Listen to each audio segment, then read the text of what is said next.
The following illustrative story contains dozens of guides, helps, things which you should remember and apply as you work on yourself.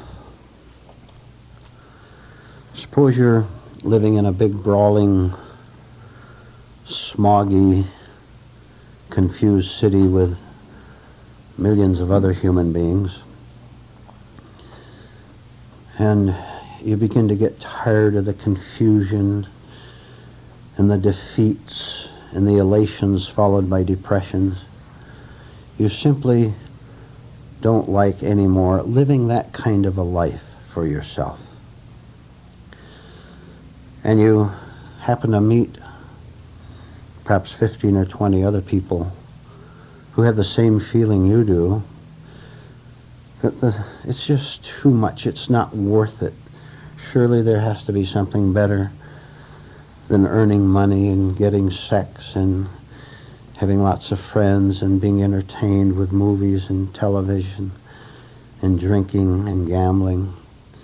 And you all agree that there must be something better than this kind of a self-defeating, miserable life.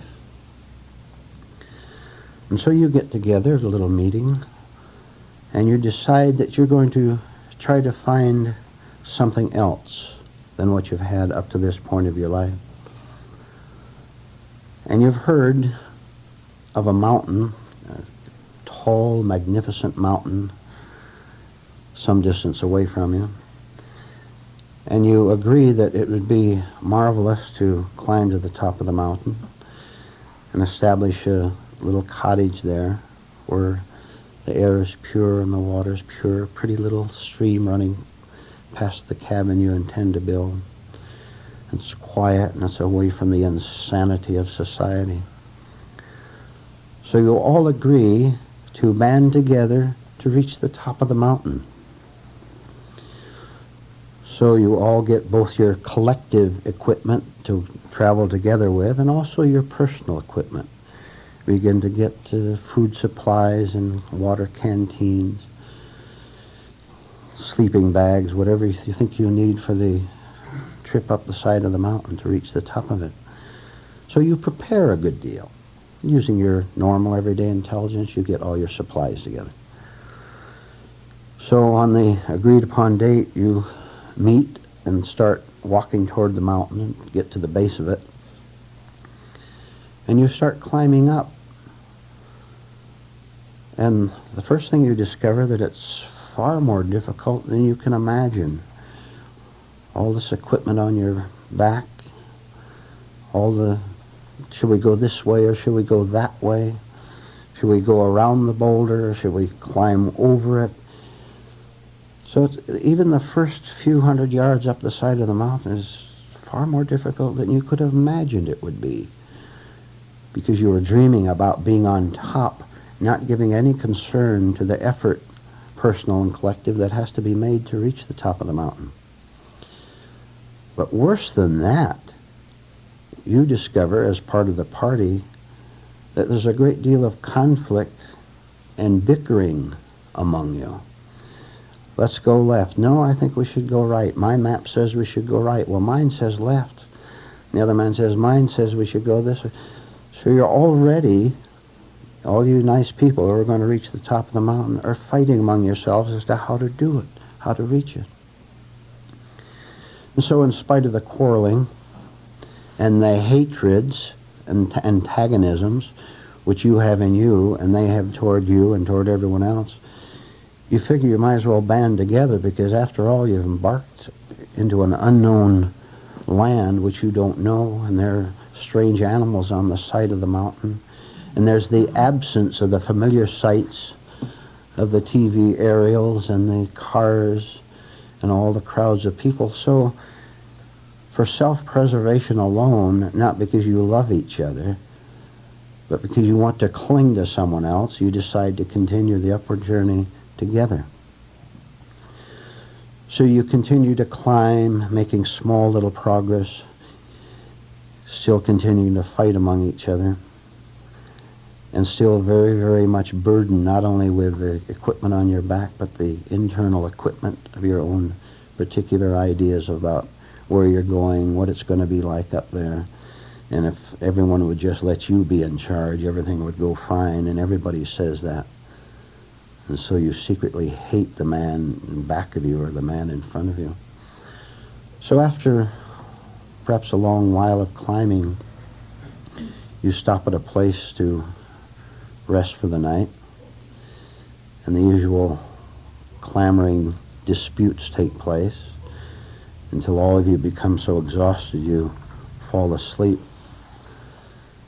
And you wake up in the morning, and just as about as you're getting ready to climb up again, one man stands up and he says something that absolutely, practically knocks you off the side of the mountain, his declaration.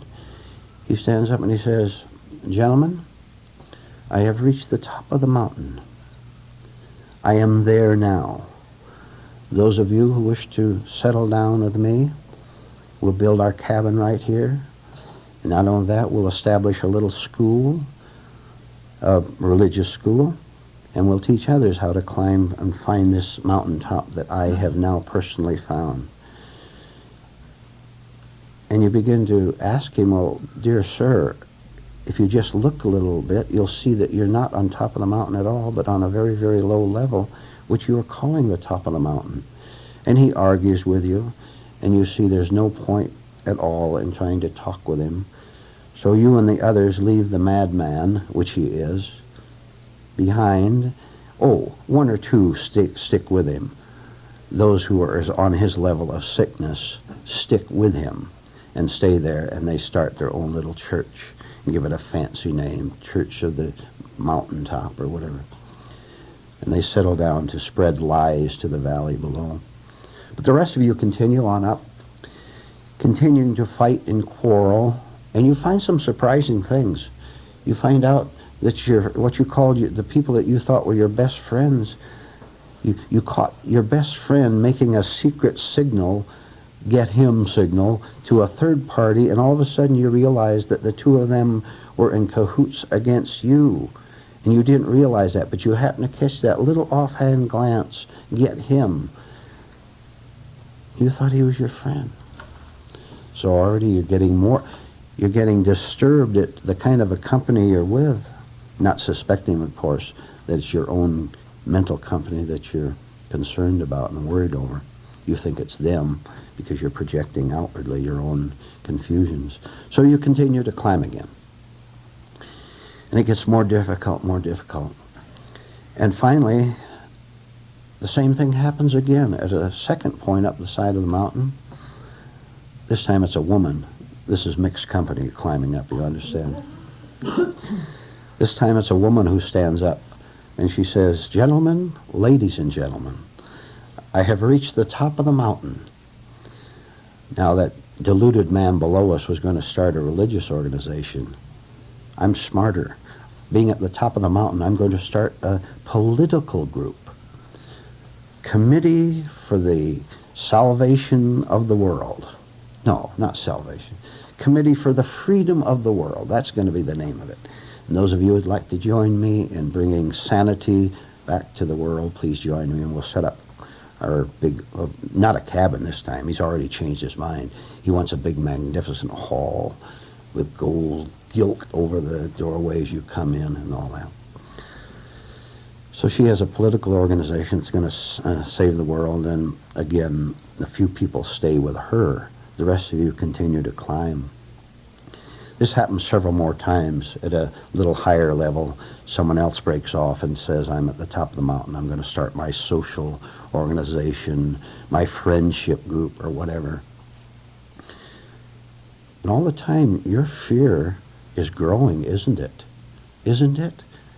Because even at the bottom of the mountain, there was a small right part of you that wanted to reach the top, that wanted to have the answers. You knew if you stood at the top, you could look down and understand the madness of mankind. But you're growing scareder because you thought all these nice people were nice people, and they were going to join with you in reaching the top of the mountain. And there are fewer and fewer of you, so you're getting lonelier and lonelier. Not only that, but that woman that you had your eye on at the bottom of the mountain, she left long ago. And you were tempted to stay with her in order to have her, but you knew you couldn't do it. Sorry, you can't do it anymore. Or man, whichever the case may be. So you continue to climb with the few that's left until you're the only one still there. You know that sooner or later you're going to have to leave all those people, because in one way or another they're deluding themselves, lying to themselves, and there's a part of you that wants nothing to do with it. So with a great deal of fear and sadness, but with a sense that this is what you have to do, you must do, you take your personal equipment, you leave their junk behind. You take your personal equipment, your maps, your sleeping bag, and you continue to climb up the mountain, not knowing where you're going, except that you want to get higher than the way you before. You don't know the way up the mountain. You're just as lost as everybody else down there. But you know you're lost. You know you're not on top of the mountain. So you climb and struggle and fall and hit your head against the rocks and get your hands and legs scratched. You're all alone. Most of all, you're terrified because having admitted that you don't know the way, you don't know what to think next. You don't know what to think next, and still you continue to climb. So one night, right in the middle of your despair and discouragement and lostness, you simply give up. You don't know what you're going to do next. You have no idea what's going to happen the next morning. So you lie down and give up. The next morning, because you've given up and don't know which way to turn, there are 4 directions, 10 directions, 50 directions, you don't know which one to take.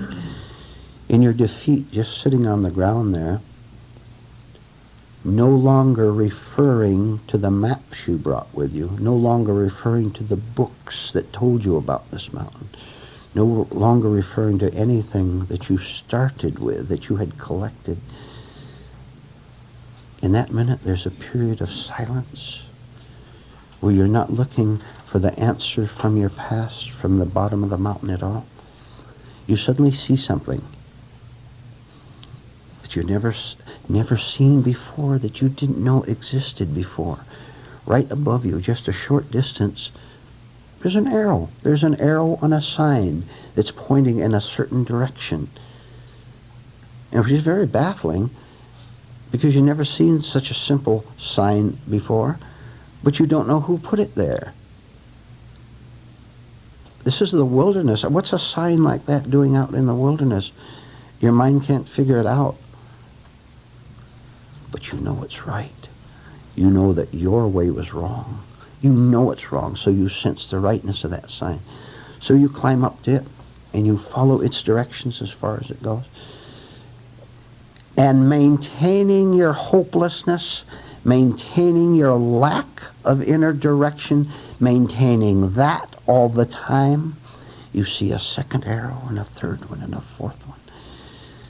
And it takes work. It takes work to climb from one arrow to the next. What's that got to do with it? The arrow is real. It's right to follow. So you go from one arrow to another, zigzagging sometimes, maybe sliding back a little bit. You never again in your life lose sight of those guiding arrows, because you've known what it means to set aside all your equipment and just be quiet, so that your vision becomes clear and you see them and you never lose sight of them, so you follow them as best you can. And the more you follow them, the more frequent they appear and the clearer they become to you. The first one was very faint, but now everyone is very clear, and you know it's the right way to go. And so you continue to climb, knowing that the decision you made way back down there to leave all your friends, leave all their plans, all their promises, all their hopes for you, to leave them behind, you knew that that was the right thing to do after all. And you're so glad that you had the little bit of courage to leave them. to explore what's up on the mountain until the mountain's secrets revealed itself to you and you're on your way. Now I want to leave the illustration at that point. I'm not going to wreck it by putting you on top of the mountain, because then you'll go into imagination that you have reached the top. We're here to increasingly increase the frequency of the signs and the clarity of them, to walk and to work and to climb every day of our life for the rest of our life. There it is. There it is. Isn't it clear now what we have to do? No questions. All I have to do is leave myself behind, leave all the attachments that I've started with behind, so that there's a silence there on the mountain, so that I can look and see what I have to do and where I have to go. And the signs are there. And do all of you know that they're in all of us right now as we're sitting here in this room? But we've got all these thoughts and ideas and opinions and dependencies and boastfulness blocking our view of them, blocking our hearing of them. There it is. In 20 minutes, we have clarified what we have to do with our lives for the rest of our lives. Isn't that nice? Now climb. Do you like to ask questions or comment? We'll take 10 minutes more before the break.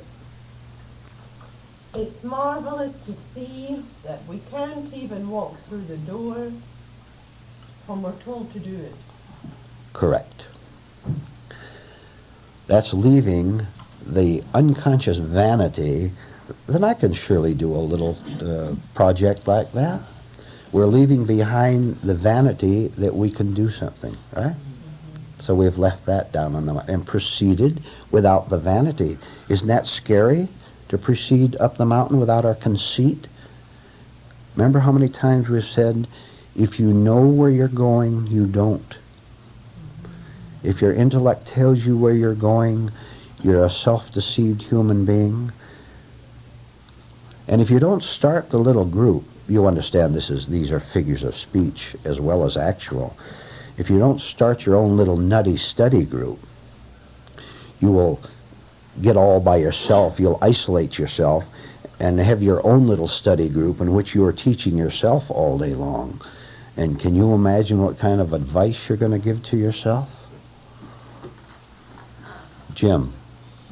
See, the illusion that we have all lived under is that we figure that if the higher up the mountain you go, the more peaceful and calm and everything gets, but it gets worse. Yes. And then the kind of a thought went through my mind, then when you get to the top of the mountain, now you say, now go back down where you started and do what is necessary. All right.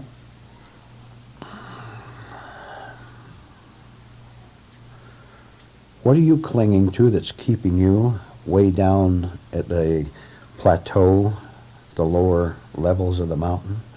What are you clinging to? What friends? What are you getting from another human being? Ah, I got you there. What are you getting from another human being that you prefer to the hard work of struggling up the side of that mountain?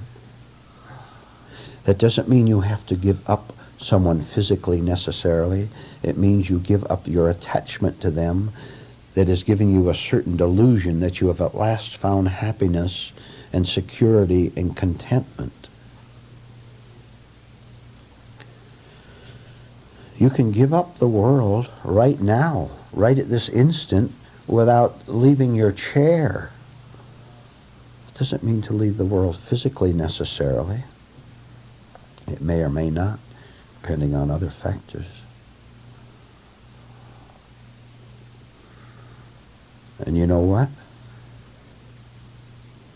You're going to go out of this room and go back to your same life. Unless you begin to understand the necessity of applying what you've just heard. You're going to go out of here in the same delusions, and you won't come back to any more meetings here. If you don't come back to any more of these meetings, it's because you have settled down on the side of the mountain, claiming that you already know what is best for you. You're churning, boiling, hateful vain, conceited, filled with wrath. And in your sickness, you call that the top of the mountain. How sick can you get? And if you're super sick, you had better not come back to any more of these meetings. There's nothing for you here. Go down to the dance hall. Go down to the bar. Go down to the gambling place. Go down to the church. Go down to the group where you're greeted with pleasant smiles by everyone. Connected with the story. In all fields of life, man wants to be the wisest, or better than others. Whatever field he happens to be in, whether it's mental conversation, or work, or even belonging to a religious group or a spiritual group. He wants to be better. He wants to be, and he knows better. And he wants to impress others that he knows that. So climbing up that mountain is going to leave, he has to leave that so-called intelligence down the bottom there. That's right. Want to proceed. Quite right. You know, when you leave the atmosphere of this room, try to see the difference in this atmosphere and in the atmosphere of your sick family, of your sick friends, of those raging people that you work alongside of. Try to see the difference in the atmosphere, and that will be helpful to you. Try to see that there is a vast difference in the two. And you'll begin to see that the atmosphere of society is always a lying atmosphere in about 1,000 ways. In one way or another, you're being lied to unconsciously by the people you live with, work with, associate with. But they don't call it a lie because they don't know that their whole life is the lie. And you had better begin to see this yourself. Otherwise, you will call their lie a truth. And you will call your life a truth too, because this is what you're accustomed to, living in lies, calling it the top of the mountain in one way or another. For example, you may be living falsely on top of the mountain by loving, fighting, quarreling, disputing with other people in your life, whether outwardly, like screaming at each other, or you may like it mentally and emotionally. You say, certainly I have found the top of the mountain that you're talking about because my life is just filled with exciting things. Isn't it a marvelous excitement to be in hatred toward another human being? This is what you are calling the top of the mountain. And you won't give it up because you won't climb all alone. You won't give up that quarreling with yourself and with that other person because you won't bear the emptiness of it. And what we're trying to get through to each other in this class is that we've sooner or later got to enter this emptiness, to start climbing without anything out there or anything in here. Because we always associate with other people who have the same wrong maps that we have. There are 10,000 wrong maps, and we are automatically attracted to people who have the same wrong ones we have, so that we can say, my map must be right because she and him are traveling with me. So we form this church or that political group or that social pressure group, that labor organization or whatever, or a little tight-knit, insane family group for that matter. It doesn't have to be out in a society, in a big organization.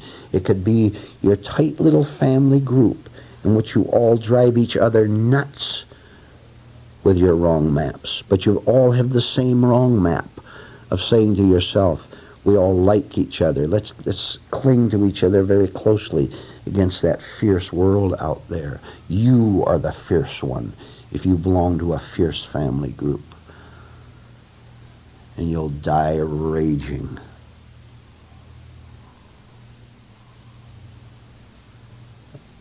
Anyone who leaves this group, it'd be good advice if you remember that you left this group on your deathbed. When you're on your deathbed, ladies and gentlemen who leave this group, I want you to remember the decision you made. I want you to remember the decision you made when you're dying. Maybe the shock of what I just said will prevent you from settling down on the lower level of the mountain. That's the purpose in saying that, not threatening you. Everything is constructive here. Everything is positive. Nothing is said to threaten you, just to make you feel bad. A shock, yes. You need 10 times the shocks you take.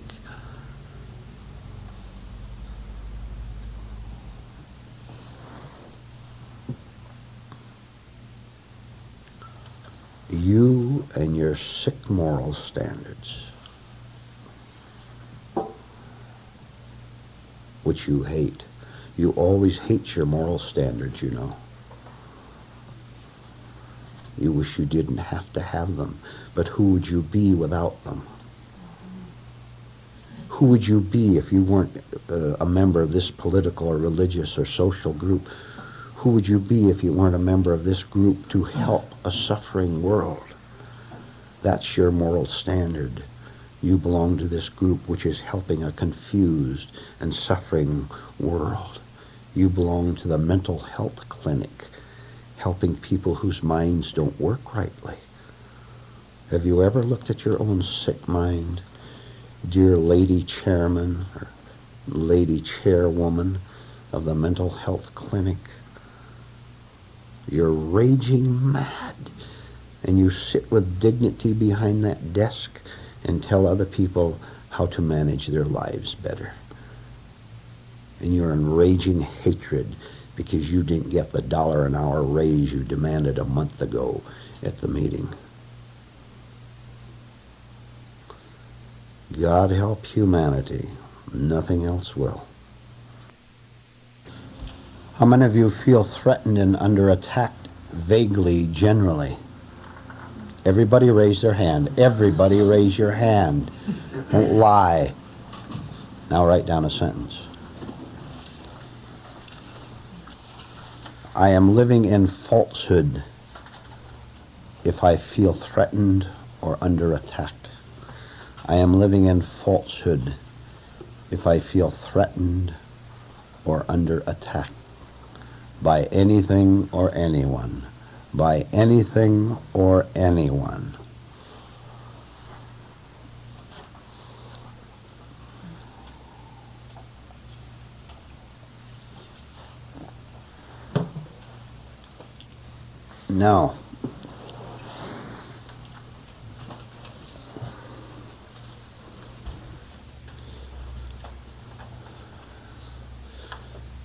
Now, judging by that, would anyone care to comment on your state of mental health?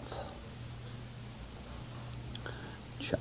I didn't feel threatened at that moment. You weren't threatened at that moment. Go ahead and destroy yourself for all I care. Go ahead, destroy yourself. I don't care. I really don't. Jim? Well, feel in a state of kind of apprehension. It's as if you're climbing up the mountain, you're by yourself, you've thrown kind of a hook across a gorge, and you're afraid because there's a big drop, and you start, and then you get halfway there, and you don't know whether to go or to come back, and... Yeah.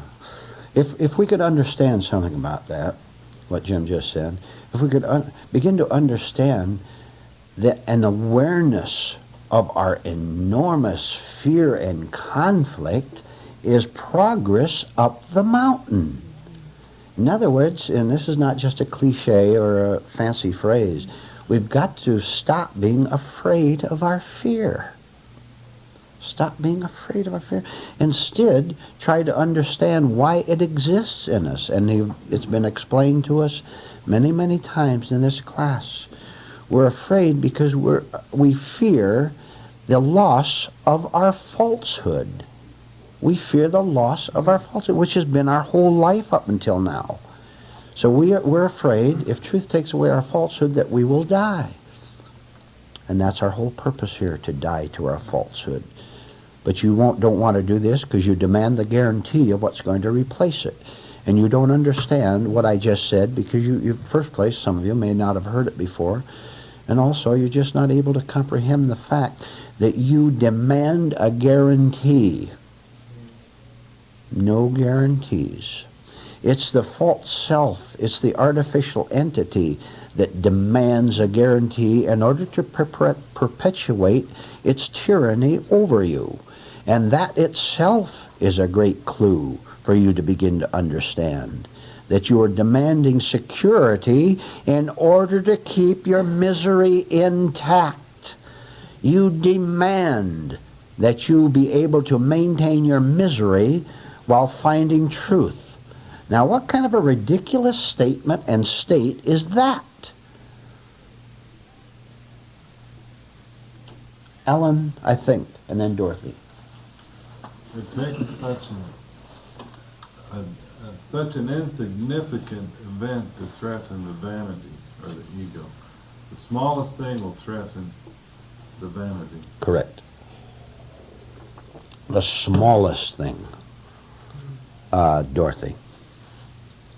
Vernon, it seems so incredible to me, and yet I've seen it in myself time after time, which is that if I'm able to give up some little fear, some small little fear, that I miss it. Miss it? Yes. Oh, yes. You get lonely for your misery.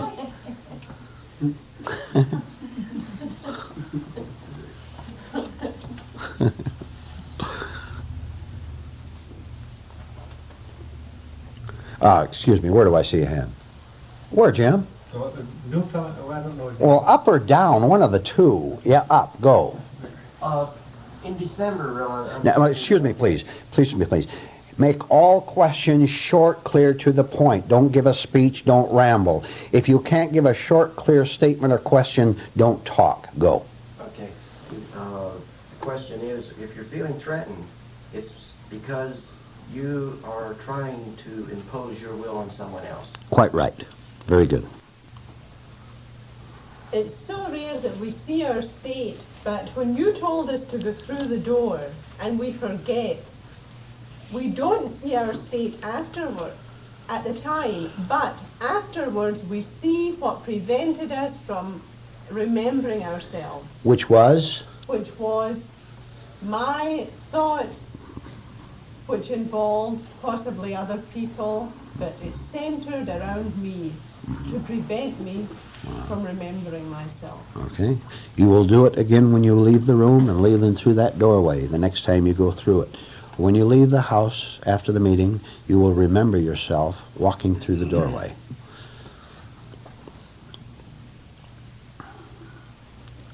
And do you know that any sense of shame you feel when 3 hours later you suddenly remember that you forgot?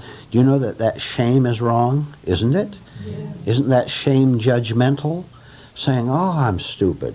Now, at least you're stupid. You're not a nobody. Sarah? Excuse me. Last night I walked, as soon as I got the door, I started thinking about what you just told us to do. Now, I wasn't doing it, right? Say that again. When I got to the door last night, I remembered, thought came to me that I should be remembering this. That's not walking through an awareness, right? Not thinking about walking through the door is not the same thing. See, thoughts have to slow down and vanish so that there's just what word can we use? How restricted we are by words. Just an awareness that you're walking through the door without thinking about it. I started through the door maybe at the break last night, and I was trying to work the project. But I can see now I was just thinking about it, because when I put my hand on the doorknob and opened it, another person was standing at the door to come in, and I was completely carried away from myself. I don't feel I was really doing it, Vernon.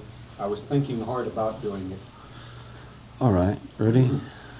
What reminds us to become aware of ourselves when we walk through the door.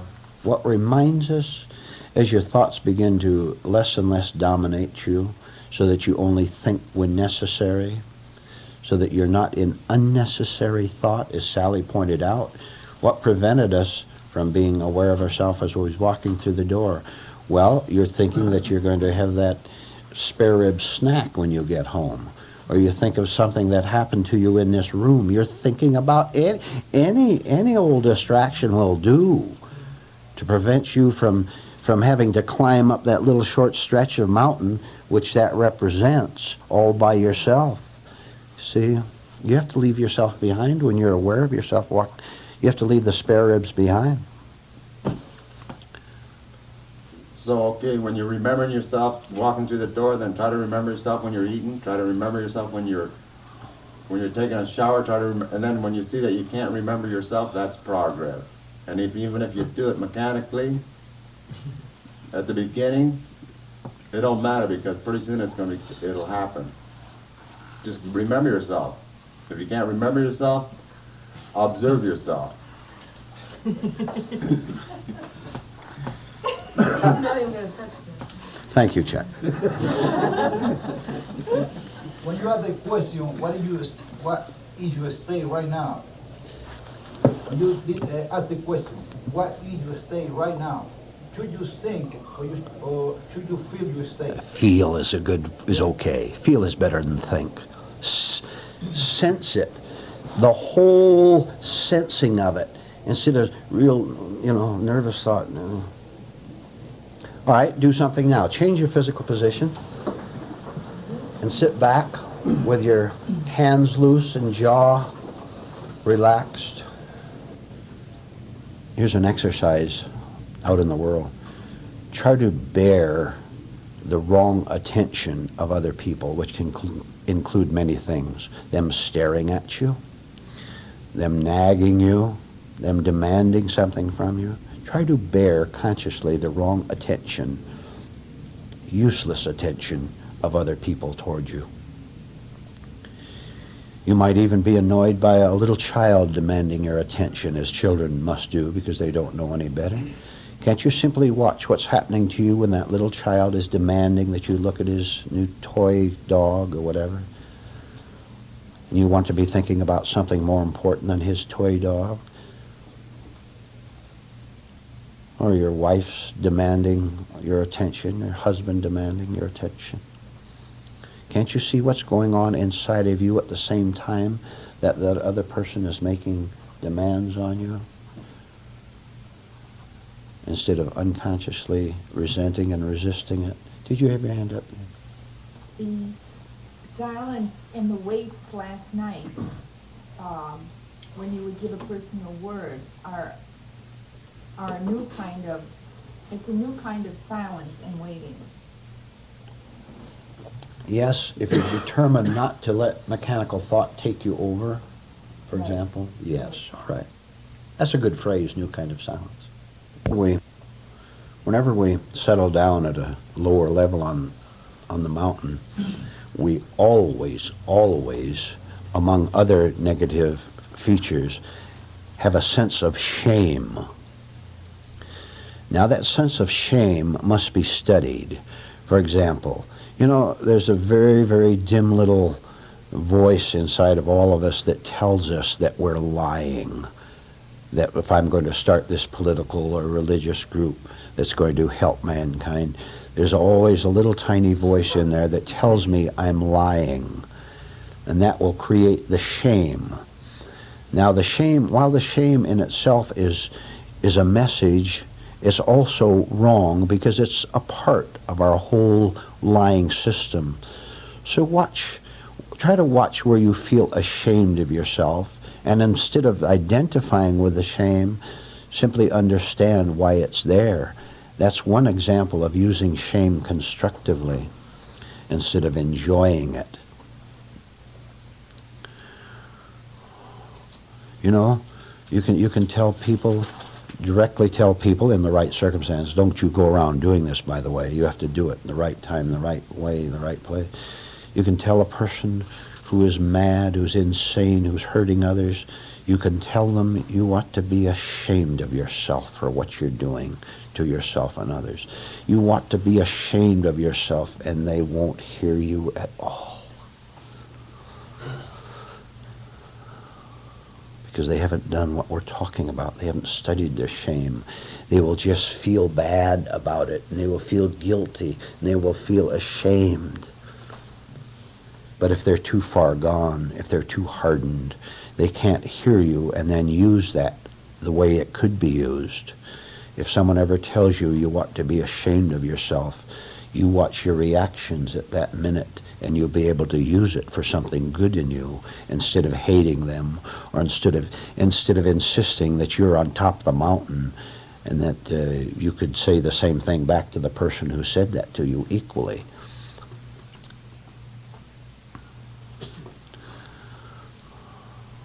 There's no point trying to save the world. Is there any point in this class trying to save you from yourself? That's the question you have to ask. Is there any point in it, or do you want to continue to be a cruel liar and a petty chiseler? The way to get over being a petty chiseler, which is, I realize it's a general phrase, we could get specific if we had wanted to go into it.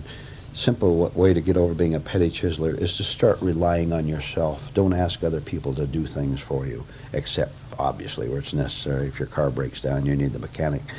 We're talking about being inwardly, spiritually, psychologically self-reliant instead of being a petty chiseler, wanting to get benefits from other people that they might have earned for themselves, by the way, or may not have. But just remember the phrase petty chiseler and find out where it applies to you. And you're not allowed to be a petty chiseler in this class. For example, you can't use this atmosphere to confirm your lies about yourself. It's impossible to petty chisel in that respect. You can do it out in society because they're doing the same thing with you. And like the climbers up the mountain, you will all despise each other. Oh, don't you know those climbers despise each other? They like to push the other man off the mountain so he's the only one there. That's right.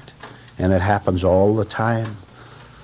When the political organization or the religious organization gets enough power, they start punishing both their enemies and their so-called friends. Now they've got the power. Now watch out. Watch out. You don't know how evil people are. I saw a hand back there, then Zena. Gordon, please. Once the state is placed, and I notice more and more that the place I'm in dictates my state.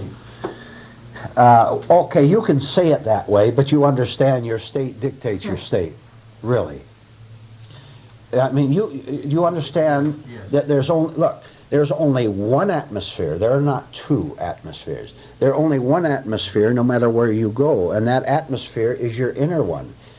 So if a person is real sick, then he's got the sick atmosphere inside of him. He goes out into the beer hall where everybody's swearing and drinking and plotting and all that, the way society is. Then that atmosphere is your atmosphere, but it was yours to begin with, and that's what attracted you to that one. However, if you have a true atmosphere inside of you, and you had to go inside the beer hall to make a phone call, an emergency phone call of some kind, you went in among all the sick people in there, your atmosphere would remain pure, wouldn't it? It would not be affected, influenced, contaminated by the exterior atmosphere, because yours is pure. And there's no way darkness can touch light. How many of you remember what you were told to do when leaving the room last time? Now that's the easy part, right? How many of you failed to do it? Well, how many of you did it? How many of you are telling the truth?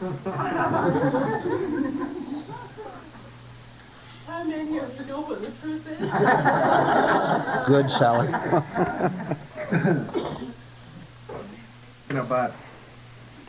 Thinking about walking through that door and being aware of it is two different things, right? Yes, and you will explain the difference. Okay, if I say I'm going to remember myself, so I'm thinking when I'm going to pass through that door. So I'm actually thinking as I walk through that door. So I was not aware of it. That's right. So awareness is consciousness, which is aware of it, which is not thinking at all. And of course, something cannot be explained. All right. All right. The same thing tonight, and this is the last that'll be said. When you walk out of here to leave the meeting, you will know that you're walking through the door. Leland, you will know when you walk through that doorway there. This is what it's all about, right? To remember what we're supposed to do. If you can't remember what you're supposed to do, how can you do it? You'll just be mechanical. How many of you don't like to be put on the spot? Oh, you're going to be unhappy tonight. Write down a sentence.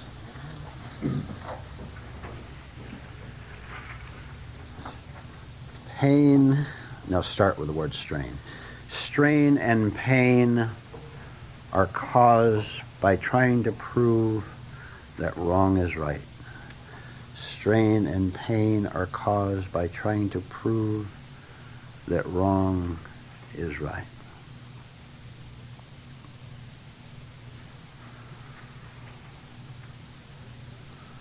There it is.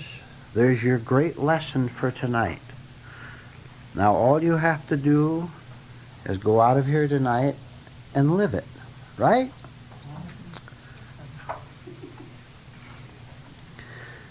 What we're really going to talk about is thinking clearly, which is a very rare commodity on earth. Thinking clearly. Do you think anyone's thinking clearly if they're always trying to prove themselves right when they're wrong? When they insist they're right when they're wrong? When they insist they understand certain things? You can see by their face that they don't understand anything. So we're going to discuss in general and have a little experiment by which you can learn to do something that you've perhaps never done before.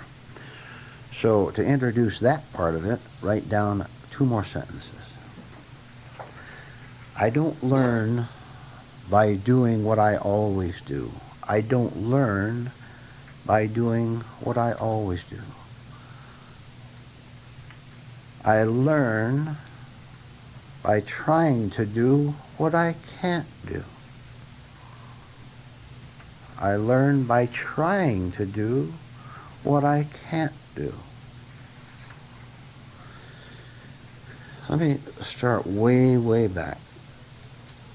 One of our greatest problems is our failure to realize that we have to start working on our minds to make them logical, to make them simple, to make them innocent, to make them operate clearly in everything that happens to us during the day.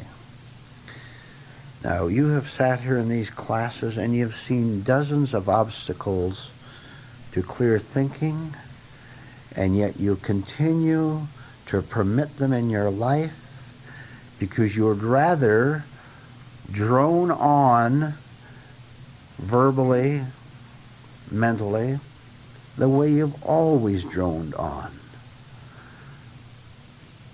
And you can't take the shock when someone tries to tell you, look, sir, look, madam, this is the way you always talk. These are your pet phrases that you always use. I always know what you're going to say because you always say the same thing. You always behave the same way. Sure, you can remain in that state if you want, but you're not going to understand your life, and you're not going to understand what life in general is all about, and you're not going to understand death either, because you want to remain lazy. If you get nothing else out of tonight, you had better get it that if you want to remain lazy, there is no hope for you learning something new. How many times have you been told to put yourself and to keep yourself in uncomfortable situations. Situations that can begin to tear down the vanity, the pride, the sickness, and the egotism, that you know what is best for your life. And you can say to someone, as I've said to you, sir or madam, if you insist you know what's best for your life, how come you're so miserable? How come you're so tense? How come you're so defensive? How come you get nervous when your ways are challenged? How come just a glance from someone can throw you off and cause you to lose control of yourself if you know so much? And that leads into another very profound and necessary truth, which is we never see our contradictions. So, tonight, this is examination night. This is where you have to do something tonight. Very simple, and let's see what happens. And it will proceed as follows. I'm going to call on someone by name, any one of you, whichever one I happen to look at. And you don't have to be looking at me, I'll be looking at you. That'll be enough for me to remember your name. And I'm going to give you one word, any word that comes to mind. And you're going to give the rest of us a short, clear sentence that has to do with our work here. Any short, clear sentence, any short, clear truth, a declaration, which is right, in which you, sitting there, able to think not on your feet, as well as on your feet on Sundays, able to think real fast and give us something good, condensed. Haven't you noticed how confused the questions are in this class? How many times lately, for example, I'll see a hand over there, and Juan will speak first, and I'll call on the hand over there, and you say you forgot or cancel it or something. In that case, you should put yourself on the spot by trying to ask the right question and see how you fail, and then notice the little humiliation to yourself when you can't even speak clearly in front of other people. Now, observe when this goes on that you can think of a sentence very clearly if you are not the one supposed to do it. Now, why does that happen? That should be clear enough, huh?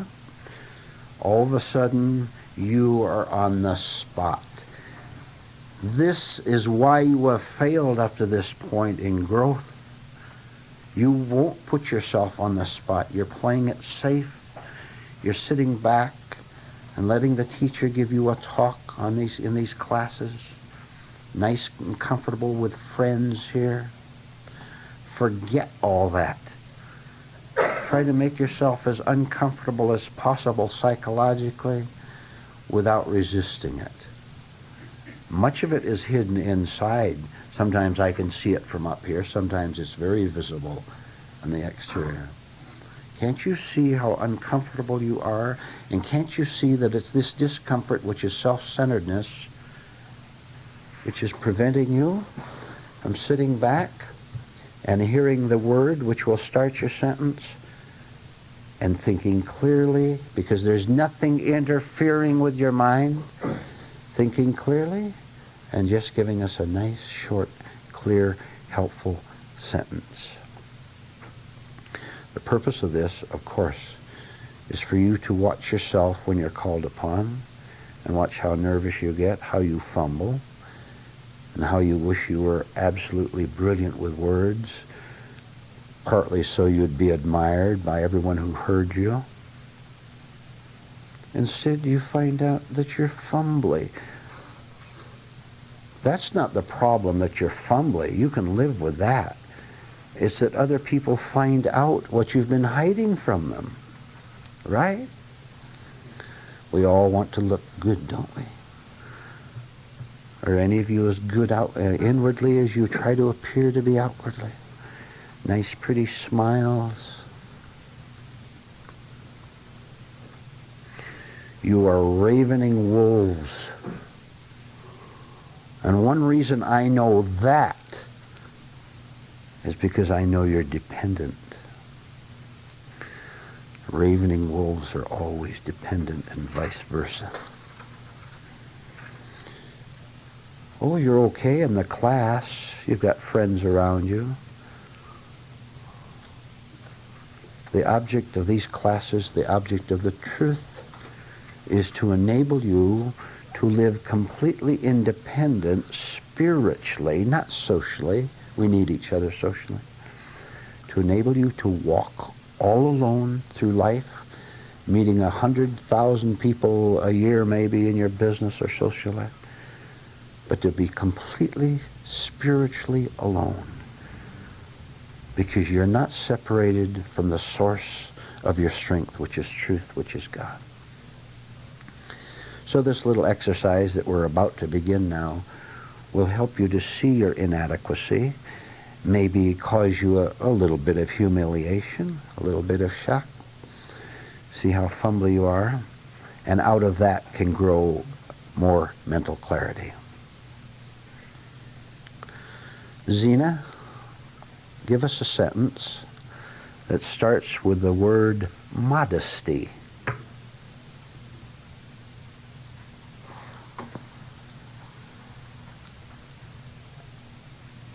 Modesty. If I think I'm modest. Start with the word modesty. Modesty comes when the ego dies. Make that a statement, not a question. Try it again.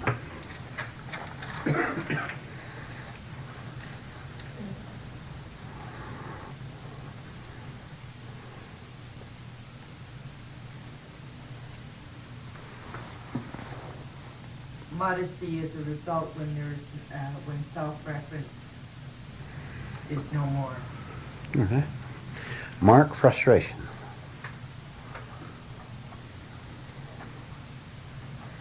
Frustration is very painful. Rudy, I. I is my burden. Jean, class. Class is my salvation. Let's see if some of you can give a two-word sentence. Make it longer, make it harder on yourself. Kim, walk.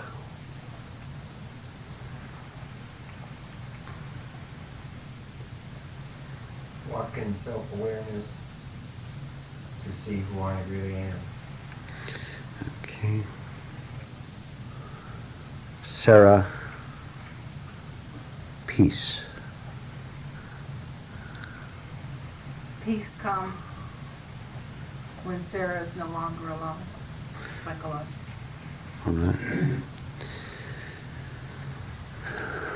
Chuck, inwardly. Inwardly I must die. Comma, add to it. To all my frustrations, hatred, bitterness, delusions, etc., etc. Larry, ambition. Ambition is the downfall to truly escaping trap. Jim, sincerity. Sincerity is a false virtue that I have tried to show to the world in all of my activities, which has caused me nothing but grief and pain. Lorraine, what? W-H-A-T. What must die before the new is born? Say that again, please. What must die before the new is born? All right, all right. Randy, struggle.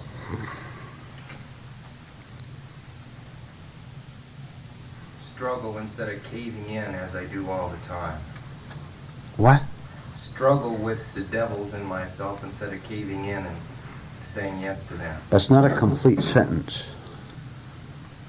Give a complete sentence so that an English teacher would approve of it. Struggle must be my goal instead of seeking for comfort. Wow. Dauphine life.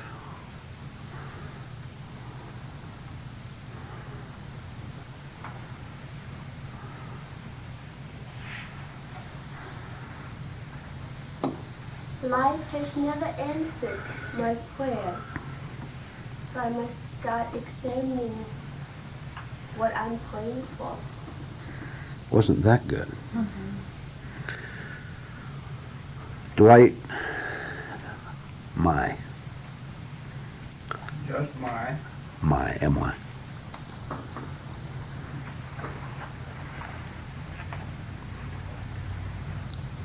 My goal must be that of understanding my inward self. Okay. Linda, insight. Insight comes with understanding. All I have. Insight is understanding. Try again. Insight is understanding.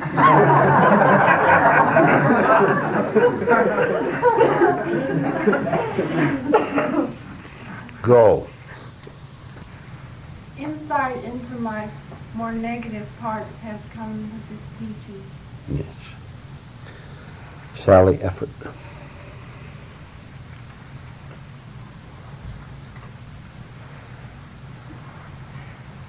Effort is necessary for me to awaken. Norm, persistence.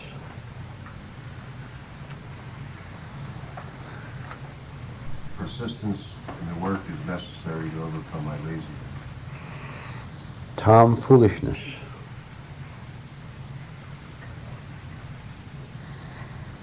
Foolishness is a mechanical manifestation that should be watched consciously until you watch it out of existence. Connie, learning. Learning about these truths must be accompanied by hard work before understanding can come. Leland, inner. The goal of my work is to understand my inner nature so that I may be reconciled to the outer world and live peacefully. What was the instructions at the start of this? That seemed to have varied from... I'm talking to you. The instruction which was given about 20 sentences ago was to begin with the word given, but at least 15 of the intervening 20... I'm talking to you. Okay. Your original instruction was to begin with the word. May I start again? Please. Inner freedom is accomplished by understanding our true nature, which understanding transforms our nature and makes it free. One, outer. The outer always determines the inner. Period. The outer determines the inner, period. You want to try that again? Well, that's what I wanted.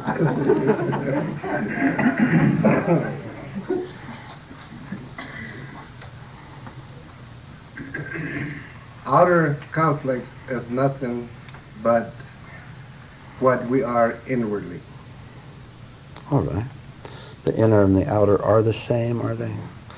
Joe, stubbornness.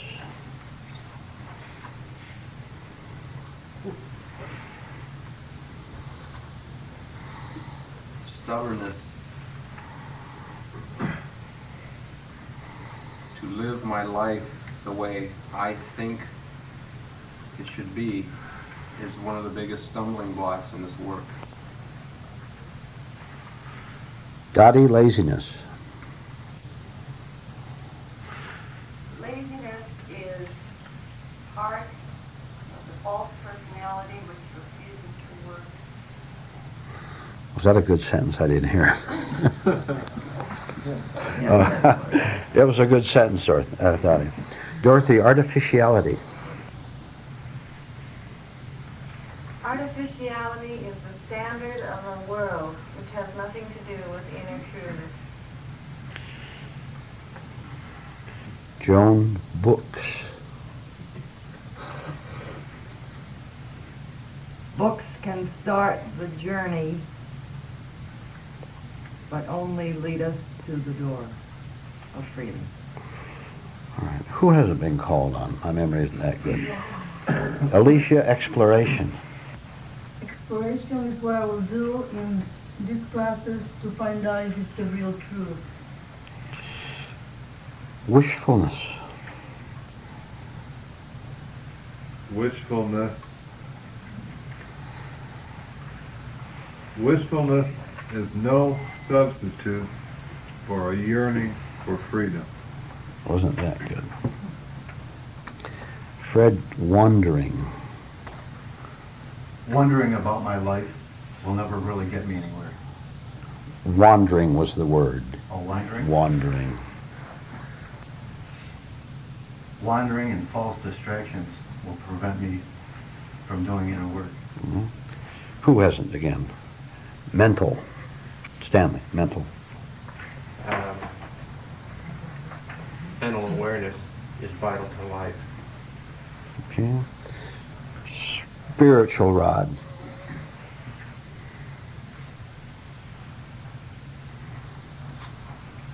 Spiritual understanding is accomplished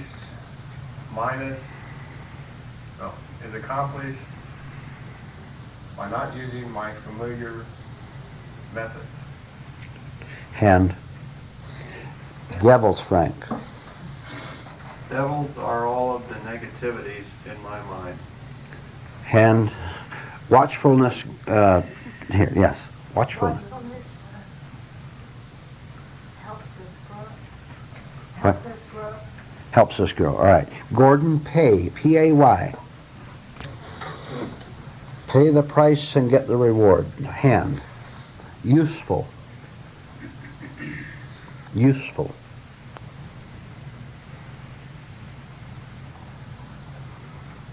Useful are the devils inside me if I use them to destroy themselves. I didn't hear that, but I assume it was all right. Hand, please. Yes. Yeah. I have to think. Trial. T-R-I-A-L. Trial is this new experience that you are thrusting upon us tonight. Yes. Good. Hand. Nonsense. Nonsense to go on. Pardon? It's nonsense to Start go with on. nonsense.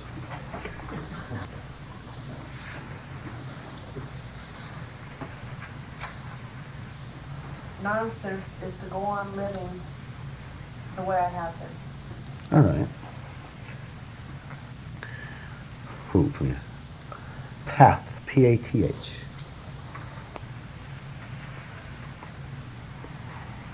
Paths are what we must use to get where we are going. Say that again, please. Say that again. Paths are what we must use to get where we are going. Sure. Hand. Whoever that. Yeah. Yes. This insanity. Insanity is the way I live my life presently. Okay. Growth. Growth is something I'm striving for, but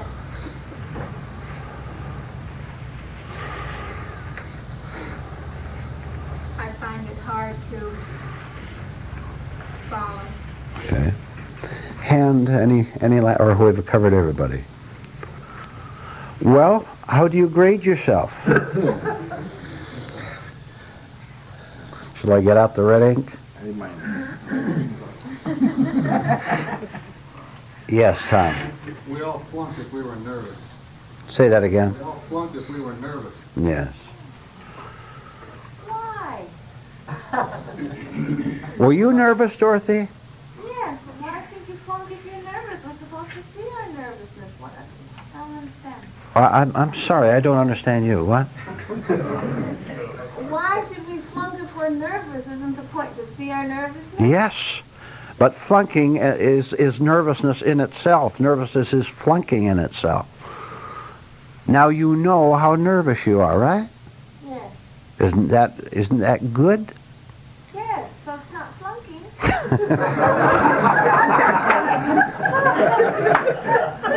I've got the perfect answer. Let's take a break. Rudy asked for one more chance. Rudy, I. Ay, ay, ay, ay, ay.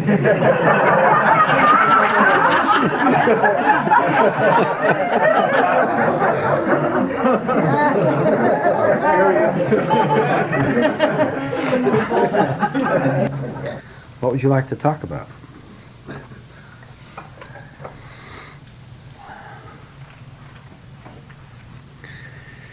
You like to talk about how scared you are? Huh? Oh, you don't want to talk about that, Lorraine? All right. Everybody but Lorraine may join in. Chuck, go ahead. Give the devil an inch, he takes a mile. Okay, explain that to us. You let that negativity, you break your watchfulness, and it just slips in on you and just starts taking over. Is there anyone here who is not taken over by devils? How many of you don't even understand what we're talking about when we say you're taken over by devils?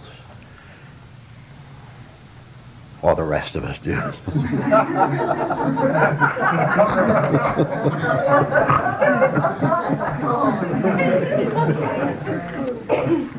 What on earth do you think a devil is but your own misery with its thousands of variations?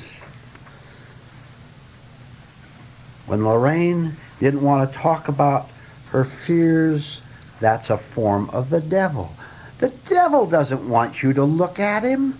That's his security, to keep you looking at something else, or to look at yourself and call you a little fluttering angel.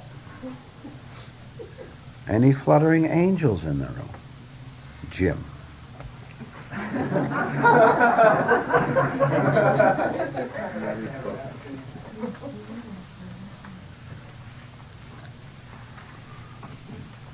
See, you're not quite sure of how to take it. All this laughter. I thought we were supposed to be serious. Why don't you let it happen and examine it? Do we think of something and then it gets created? Would you speak louder, please? Do we think of something and then it's created, or is it we're aware that it's going to be created? Of thoughts, like if someone's going to call up on the phone and you think about it, 5 minutes later they call up. How does that happen? Are you aware that they call? Are you talking about this ESP business? Well, I don't know. Leland, repeat what she said. I'm really at a loss on this one, Vernon. She says, I can't even repeat the word. She says, does the thought come first, or... What'd she say, Jeff? Intuitively, do we feel like a telephone's going to call?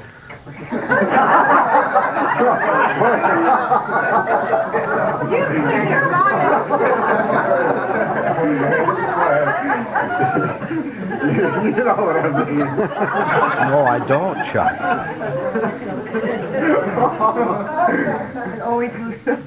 Sally Jo. I think she means if she thinks about someone phoning her and then 5 minutes later that person calls her, why? What's the reason? All right, I'll tell you what to do, Sherry. The next time you're there in your home, I want you to notice the 50 times you think the phone's going to ring and it doesn't. Now. Well, what's different? I really don't know. I really don't know. Joe, you give up?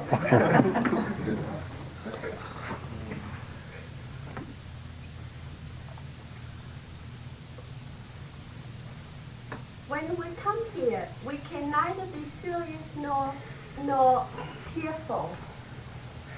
We have both of it confused. And as we come along here, we get a little straightened out. When we feel like it's funny, we finally give in and really have a good laugh. And when we know it's serious, we at least try to be serious.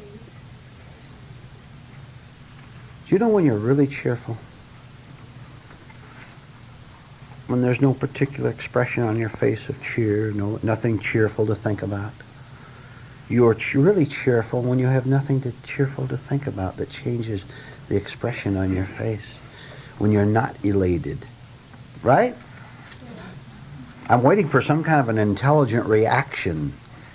Dorothy will give us one. Yes. I had never noticed that so clearly as when they were advertising some game show on TV and it says you have just won, $64,000 or something. And the people are leaping around and jumping up and down and throwing their arms around each other's necks. And how totally artificial that was. They're instructed to do that, you know.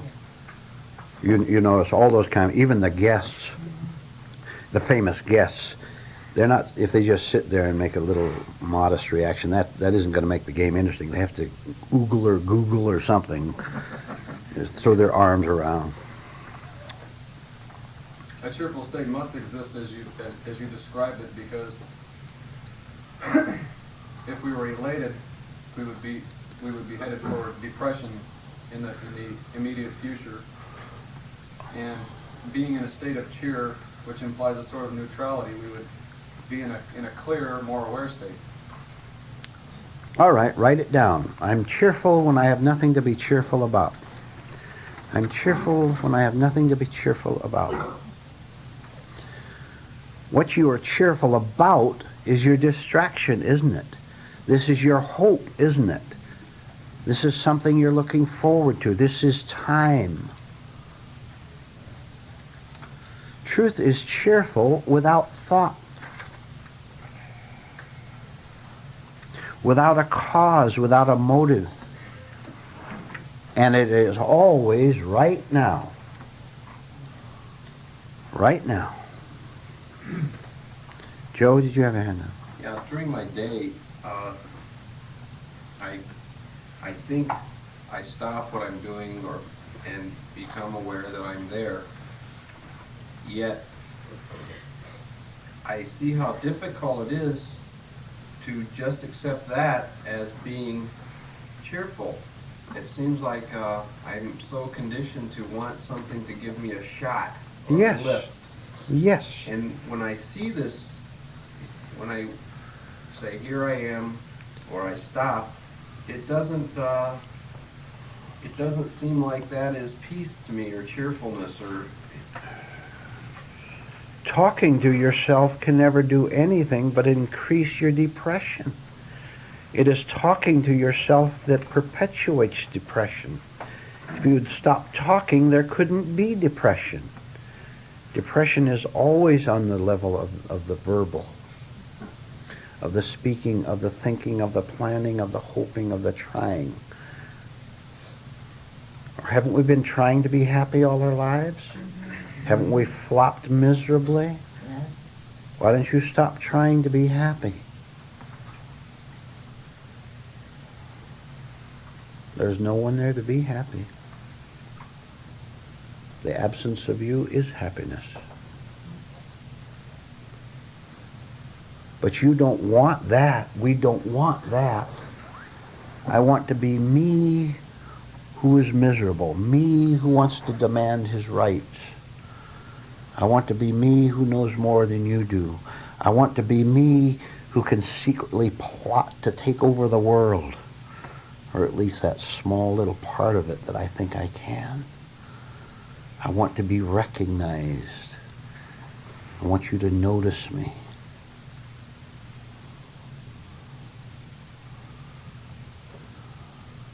And if you don't notice me when I give you chocolates, I'll kick you. Now you'll notice me. That's right. That's what crime is based on, largely.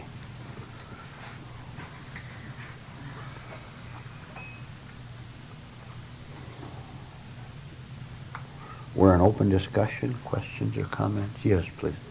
What you said about crime, how criminals, very often when they murder, it's out of this strong feeling that the ego has to be firmly established, that I murdered somebody. That's right.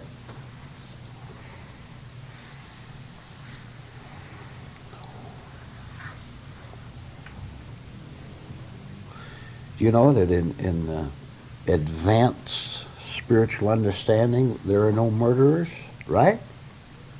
There are no murderers. They're just murderous forces that took over a human body, made that man murder that other man, or that enemy soldier, or that person who resisted the robbery. Someday you'll see this. You think that people exist. You really think that you think there are robbers. You think there are policemen. You think there are judges. You think there are criminals. You think there are prison guards. You think there's a wife who visits her husband in prison. You think there are parole boards. You think there are soldiers. You think there's the French soldier and the opposite German soldier. You think you believe in generals. You believe in corporals. You believe in Red Cross nurses. You do. You believe in. I know you do. Don't you know you live in a perfectly, from man's viewpoint, perfectly constructed delusion drama? Delusory is the word I was reaching for. Delusory drama. The whole thing is an enormous stage performance and a fake, but the actors have invented the role, and every other actor, in order to play his role, must believe, quote marks, in the other. How can I be a corporal in the French army who's going to be a lieutenant next month with my promotion unless I can go kill 10 German soldiers? I've got to believe in 10 German soldiers. I'm French, he's German, I'm different. He believes in that. So does the German, because he wants to become a general. It's all a fake stage show.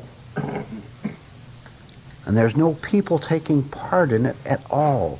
There are only human beings living in physical bodies whose minds are constantly creating these roles, both mine and yours, in order to keep the role of me being an independent God unto myself. And nothing is too low for me to do in order to advance from corporal to lieutenant. Nothing is too low. Or to get elected to office. Or to get you as a sex partner. Or whatever I want.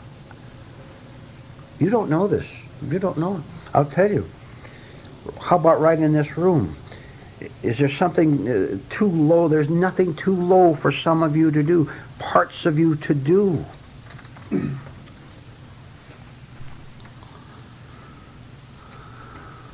You're restrained by society and by your own images.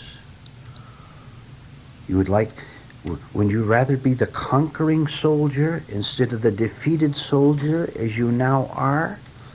You're the defeated soldier now. Look, you don't have very much money. You're a nobody. Nobody knows who you are. Even the mailman puts your mail next door.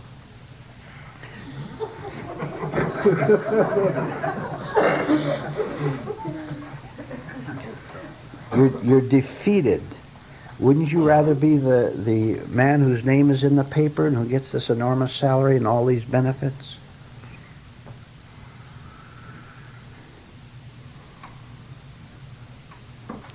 Get off the stage.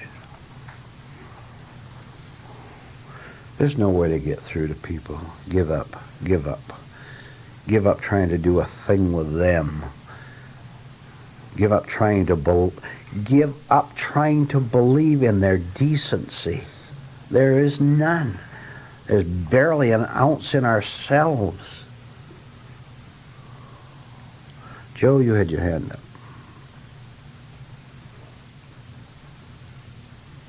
then yet we still have to play the role.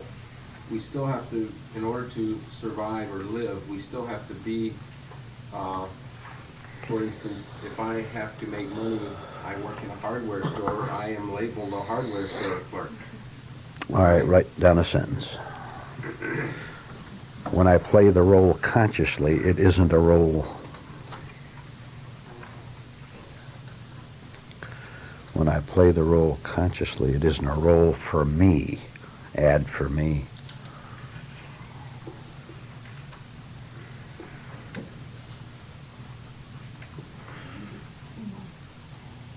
You don't see the total delusory drama in which the world is immersed. The world of politics is pure delusion. The world of organized religion is pure delusion. There are no priests. There are no sinners. There are no saints. There are no senators or congressmen.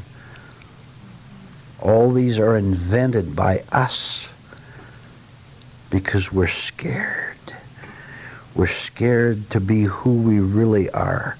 And so we cling to the roles. And we, all of us, huddle together, scared little rabbits, all of us saying, you play the role and don't give me away and I won't give you away.